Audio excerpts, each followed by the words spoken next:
नमस्कार दोस्तों, मैं अंकुर उपाध्याय स्वागत करता हूं आप सभी का आपके अपने YouTube channel share market analysis में। दोस्तों, कल आईटी से टीसीएस और एचसीएल टेक ने अपने नंबर्स पेश करे। एक के इनलाइन रहे तो एक के खराब रहे। और आज तीसरी IT company, large cap IT Nifty का पार्ट है विप्रो, इसके नंबर्स आने थे जो कि आ चुके हैं।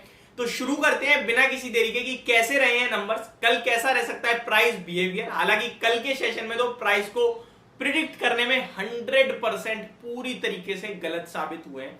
हर एक पर्सन गलत साबित हुआ है, केवल मैं अपनी नहीं बोलूंगा क्योंकि नंबर्स पे रिएक्शन ही नहीं आया। आईटी ने आज लीडरशिप ली बाजार में और बढ़िया तेजी दिखी। सेकंड हाफ में हल्की प्रॉफिट बुकिंग भी आई, चाहे वो पूरे बाजार की बात हो या आईटी की बात हो।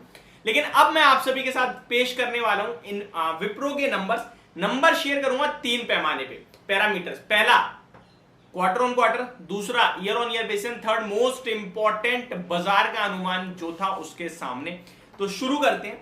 सबसे पहले तो विप्रो के कंसोलिडेटेड नेट प्रॉफिट की बात करें तो पहले मैं आपको बता दूं विप्रो 0.63% अप बंद हुआ है आज के सेशन में। तो कंसोलिडेटेड नेट प्रॉफिट कंपनी का 3075 करोड़ से घटकर 2870 करोड़ पे आता हुआ दिखा है। तो क्वार्टर ऑन क्वार्टर प्रॉफिट में गिरावट है। ईयर ऑन ईयर बेस पे देखोगे तो 2564 करोड़ के सामने 2870 करोड़ पे आया है। तो ईयर ऑन ईयर बेसिस पे जंप है, लेकिन क्वार्टर ऑन क्वार्टर आपके लिए गिरावट आते हुए दिखी है प्रॉफिट में। एंड प्रॉब्लम का विषय ये है कि बाजार मान के चल रहा था लगभग 3.1% की गिरावट होगी और लगभग 2980 यानी 2980 करोड़ के समथिंग का प्रॉफिट पेश हो करेगी कंपनी। लेकिन उसके सामने 2870 करोड़ का यानी कि ऑलमोस्ट 120 करोड़ के अनुमान से कमजोर नंबर है। तो ये नंबर्स को मैं कहूंगा खराब। पहला ही नंबर खराब आया है। जो इंपॉर्टेंट होता है वो होता है प्रॉफिट का आंकड़ा, वो खराब आता हुआ दिख रहा है। जो गिरावट हुई है वो मेरे लिए ठीक है, कोई बात नहीं, लेकिन बाजार के अनुमान से भी ज्यादा गिरा है शेयर का प्रॉफिट। तो ये थोड़ा सा प्रॉब्लम का विषय बनता हुआ दिख रहा है। तो खराब नंबर दिख रहे हैं पहले पैमाने पे। आगे बढ़ते हैं, रेवेन्यू देख लेते हैं। देखिए, रेवेन्यू कंपनी का आया है, अगर हिंदी में बोलूं तो 22,800 करोड़ पे, इंग्लिश में बोलूं तो 22,800 करोड़ पे।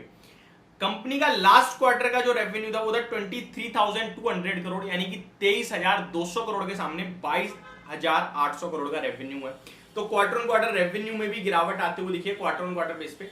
साल दर साल बढ़ा है ये थोड़ा, 21,500 करोड़ से बढ़कर 22,800। बट मेरे लिए सबसे इंपॉर्टेंट क्या है, बाजार का अनुमान।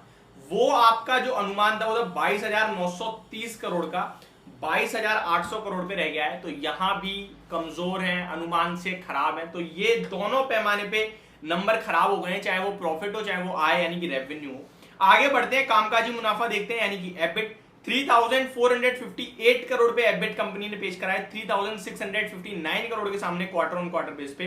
तो क्वार्टर ऑन क्वार्टर तो गिरावट है ही है, लेकिन बाजार का अनुमान अगर आप देखोगे तो उसके सामने भी बड़ी गिरावट देखने को मिल रही है। बाजार मान के चल रहा था कि 3,660 करोड़ का रेवेन्यू कामकाजी मुनाफा आएगा, यानी कि 3,660 करोड़ का, लेकिन कंपनी ने 3,460 करोड़ का पेश करा है। 200 करोड़ के अनुमान से कमजोर रह गए हैं, पीछे रह गए हैं। तो ये नंबर पूरी तरीके से फुल एंड फाइनल खराब दिख रहे हैं हर एक पैमाने पे।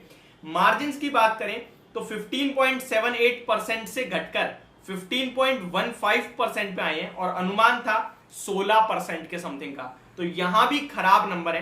तो चाहे वो रेवेन्यू हो, चाहे वो कामकाजी मुनाफा या एबिट बोल लीजिए आप, या फिर वो आपका प्रॉफिट हो, तो सर चार पैमाने, चार के चारों खराब है। प्रॉफिट, रेवेन्यू, एबिट और मार्जिन, चारों बेकार नंबर, बेहद खराब। क्वार्टर ऑन क्वार्टर तो है ही गिरावट, अनुमान के सामने भी गिरावट है। तो ये नंबर पसंद नहीं आ रहे हैं, मार्केट को भी नहीं पसंद आएंगे। अब आगे बढ़ते हैं। Q1 consol IT services revenue at 22,760 crore versus 21,440 crore. थोड़ा सा इनमें बढ़ोतरी देखने को मिली है। Company sees Q2 revenue from IT services range of $2,722 million to $2,805 million. तो $2,722 मिलियन से लेकर $2,805 मिलियन तक की रेवेन्यू देख रही है कंपनी क्वार्टर 2 में। IT services operating margin at 16%, अब 112 बेसिस पॉइंट। तो ये 16% पे आए हैं, ये ठीक है आपके लिए। और अनुमान 16.2 का था, तो यहाँ भी थोड़ी सी डिप है आईटी सर्विसेज के मामले में बात करी जाए तो। 16.2% का अनुमान था, 16% पे आए हैं, बट ठीक है चलो। Q1 total booking at $3.7 billion. Overall numbers को पूरी तरीके से डाउनग्रेड करता हूं मैं, मेरे को पूरे खराब नंबर लग रहे हैं हर एक पैमाने पे। अब सवाल उठता है स्टॉक में क्या होगा। तो देखिए स्टॉक के रिजल्ट्स के हिसाब से तो स्टॉक नीचे जाना चाहिए लगभग 3 से 5%, बट जैसे कि एचसीएल टेक भी नहीं गया, क्या पता ना जाए। बट मैं आपके साथ एक लेवल शेयर जरूर करना चाहूंगा। 394 की क्लोजिंग है, स्टॉक अराउंड 390 सपोर्ट है, वहां तक गिर सकता है और उसके बाद सीधे 380 के लेवल्स तक आ सकता है।